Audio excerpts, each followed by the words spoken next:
Our Class A cockpit was a huge failure and required a ton of work to bring it to a passing grade, but we were up for the challenge.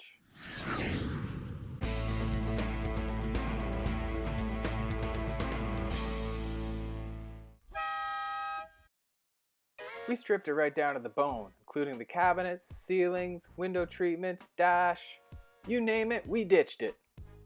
The wiring was a mess, the wood was all rotting, the cabinets were in decent shape, but man were they ugly. Had to beef up the windshield wiper motor area and replace the overhead insulation and wood due to all the water damage.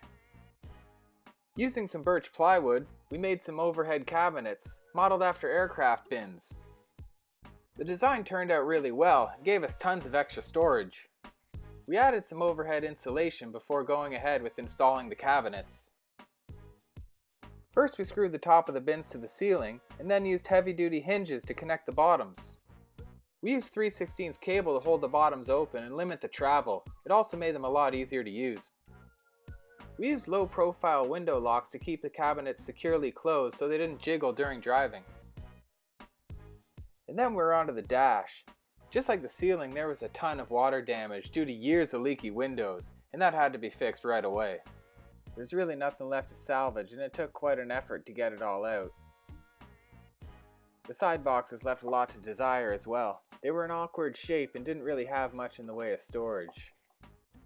We ripped out the dash, leaving a gaping hole, fabbed up a new one using pressure-treated plywood and a cardboard template for shape. We installed 2 layers of the plywood and then covered it with automotive floor insulation. We still had a lot of wiring to do behind the dash, so we put the finishing project on hold and moved on to the floor.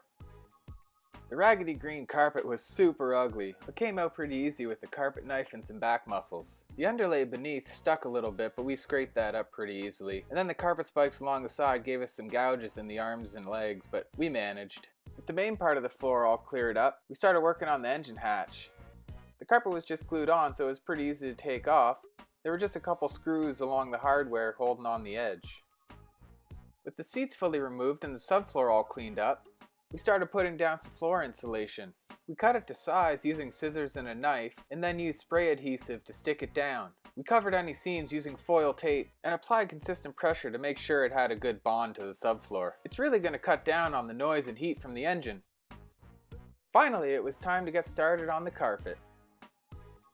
After measuring the cockpit dimensions, we rolled the new piece of carpet out and marked it to size. The piece we purchased was a little bit longer than we needed, and when we trimmed off the edge it gave us a perfect amount to cover the engine hatch. First we cut the width so it would roll out nicely in the cockpit, and then we squared up the length just to leave some room for error. Then it was just a simple cut with a nice sharp carpet knife. The last step in our preparation was to measure and cut out a notch that would go around the gear shift box. All other cuts would be done in place just to make sure they were perfect. All prepared and ready to go.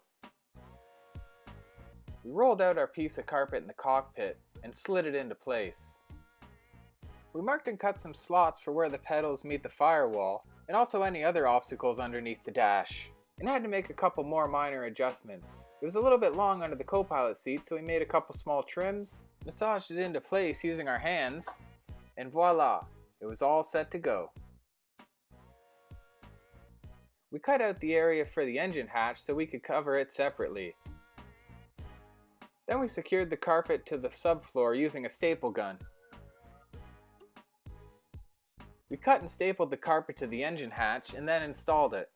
The final result was incredible, way beyond our wildest dreams. We now had a stunning platform to build off of, and a ton of work still to do. So be sure to check out part 2 where we install the seats and the rest of the cockpit. Hey, thanks for watching. I hope you enjoyed the first video of our cockpit upgrade. Be sure to stay tuned to see how this all plays out. And check out our blog post in the links below at lifeonroute.com. Don't forget to share, like, and subscribe so you don't miss out on the fun.